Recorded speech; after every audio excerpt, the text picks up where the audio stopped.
पहले corona virus ने देश की आवाम को जिस नुकसान में धकेला, उसके फ़ौरन बाद जो लॉकडाउन हुआ, उस लॉकडाउन ने देश की जनता पर काफ़ी असर डाला और लोग अपने कारोबार खो बैठे। उसी के बाद अब एक ऐसी मार देश की जनता पर पड़ रही है जिसे पेट्रोल और डीजल की मार कहते हैं। पेट्रोल इस वक्त तकरीबन डीजल के आसपास और डीजल पेट्रोल से ऊपर पहुंच गया। इतिहास में पहली बार ऐसा हो रहा है कि डीजल पेट्रोल से ऊपर जाता हुआ नजर आ रहा है।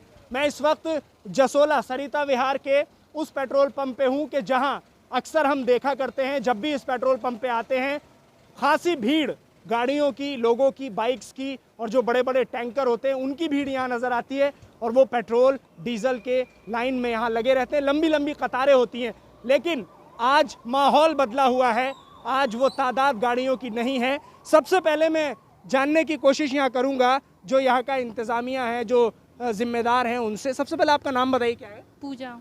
पूजा जी, हम देखते थे यहाँ बड़ी सारी गाड़ियाँ लाइनें लगी रहती थी, लेकिन आज ऐसा कुछ भी नहीं है। क्या इस चीज़ से कितना असर पड़ रहा है लोगों पर, ज़रा बताएंगे? ज़्यादा फ़र्क है, रेट बहुत ज़्यादा बढ़ गए हैं। Diesel petrol, power, normal petrol सब में फ़र्क हो चुका है और इसमें सेल भी डाउन हो गई है हमारी पहले से बहुत ज़्यादा। काफ़ी डाउन हो गई है यानी? कस्टमर भी कहते हैं क्या रेट हो रहे हैं। अच्छा, कस्टमर जो आते हैं, आप कह रही हैं कहते हैं, तो जैसे गाड़ियाँ आती हैं तो उन लोगों को लगता है कि आप लोगों से भी कोई उम्मीद है कि आप लोग बताएं कि कुछ कम हो रहा है, बढ़ रहा है, तो क्या क्या कहते नज़र आ रहे हैं अभी तक? सरकार को ही कहते हैं सारे तो कह रहे हैं हाँ कि रेट में मतलब सरकारी जिम्मेदार है सारा कुछ। और भी मतलब और देशों से भी हमारे यहाँ सबसे ज़्यादा महंगा है। बिल्कुल, आपने बहुत अच्छी बात ये कही है यहाँ पर, क्योंकि कोविड-19 तो और देशों में भी है, कोरोना वायरस और देशों में भी है, वहाँ इस चीज़ को लेकर कोई महंगाई इतनी नहीं हुई है। ये इतिहास में पहली बार हो रहा है कि हमारे देश में डीजल पेट्रोल से ऊपर चला गया। आपने भी देखा होगा। हाँ जी, ये बहुत डिफरेंट है, कम से कम 15-20 रुपये का डिफरेंट है डीजल पेट्रोल और डीजल में। मतलब क्या नाम है? जयप्रकाश पांडे सर। जयप्रकाश जी, कितना असर पड़ रहा है अभी इस वक्त जो डीजल के दाम बढ़े हैं? जी सर, डीजल के दाम बढ़ने पे हमारी गाड़ी की है जो परमानेंट में डीजल हम डलवाते थे वो 6 घंटा 7 घंटा चलाते थे, अब 3 घंटे में डीजल ख़त्म हो जाती है हमारी। और हमारे जो ठेकेदार सुपरवाइजर वो सारे परेशान है डीजल के दामों से बढ़ते हुए, और हम भी खास तरह से परेशान है क्योंकि हम डीजल में हमारी परेशानी ये हो रही है कि 1000 रुपये के डीजल में जितना हम गाड़ी चलाते थे पहले उतना चल नहीं पा रही है। और रेट भी जो है जी सर जी पहले डलवाते थे, अब कितना डलवा रहे हैं? जी उसी 1000 रुपये में जो डीजल डलवाते हैं उसमें कम डीजल आती है और हम काम वो पूरा टारगेट से कर नहीं पाते हैं, परेशानी होती है।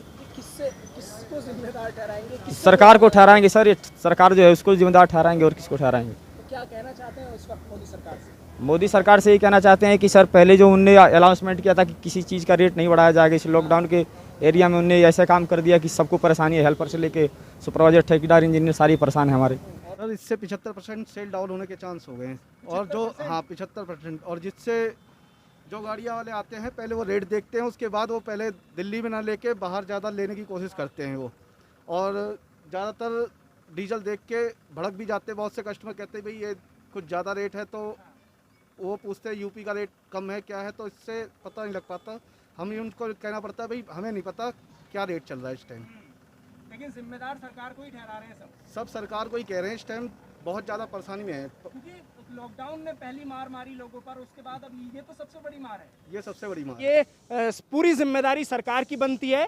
देश की आवाम को राहत देने का काम सरकार का होना चाहिए। सरकार का काम होना चाहिए कि देश की आवाम को सुकून दे। लेकिन वहीं दूसरी तरफ जब हम स्पीच सुनते हैं, जब हम प्रेस कॉन्फ्रेंस सुनते हैं रविशंकर प्रसाद जी की, तो उसमें हमें साफ तौर पर सुनने को मिलता है कि पेट्रोल और डीजल के दामों पर हम कुछ नहीं कर सकते, ये सब कुछ हमारे हाथ में नहीं है। वो साफ तौर पर जिम्मेदार ठहराते हैं ईरान को, वेनेजुएला को और अमेरिका को। ईरान के लिए वो कहते हैं कि ईरान पर अमेरिका के सैंक्शंस हैं। वेनेजुएला के लिए वो कहते हैं कि वेनेजुएला में सियासी उथल पुथल चल रही है और अमेरिका इस वक्त खुद अपने हालात से परेशान है। तो देश की जनता हमें जिम्मेदार न ठहराए पेट्रोल और डीजल के दामों के लिए, इस पर हम कुछ नहीं कर सकते। आपने अक्सर देखा होगा कि लोग डीजल की गाड़ियां इसलिए ज़्यादा खरीदते थे क्योंकि डीजल आमतौर पर सस्ता होता था। यही बात है, इसीलिए लोग खरीदते हैं डीजल। हर कस्टमर पहले पेट्रोल लेने से डीजल का रेट पूछते हैं कि डीजल का रेट इतना एकदम से बढ़ चुका है ना। सर, क्या आपको लगा था कि ऐसा हो जाएगा, डीजल पेट्रोल से आगे चला जाएगा? कुछ दिन पहले से ये आपको संकेत मिल रहे थे क्या? संकेत तो नहीं मिले थे, लेकिन अचानक ही ये बढ़ चुके हैं, अचानक ही बढ़ गए ना। कह रहे हैं पहली बार ऐसा हुआ है, इसके कोई संकेत नहीं थे और शायद उम्मीद भी नहीं थी इस चीज़ की कि डीजल पेट्रोल से ऊपर चला जाएगा। जैसा कि मैं आपको बार बार बता रहा हूं कि कोरोना वायरस जो महामारी है, उसके साथ साथ जो लॉकडाउन है, उसने आम जनता पर जो वार किया है, उसके बाद सबसे बड़ा वार आम जनता पर यह है कि डीजल और पेट्रोल के दाम बढ़ते चले जा रहे हैं। दिल्ली से कैमरा पर्सन जवाद के साथ INN चैनल के लिए साहिल नकवी।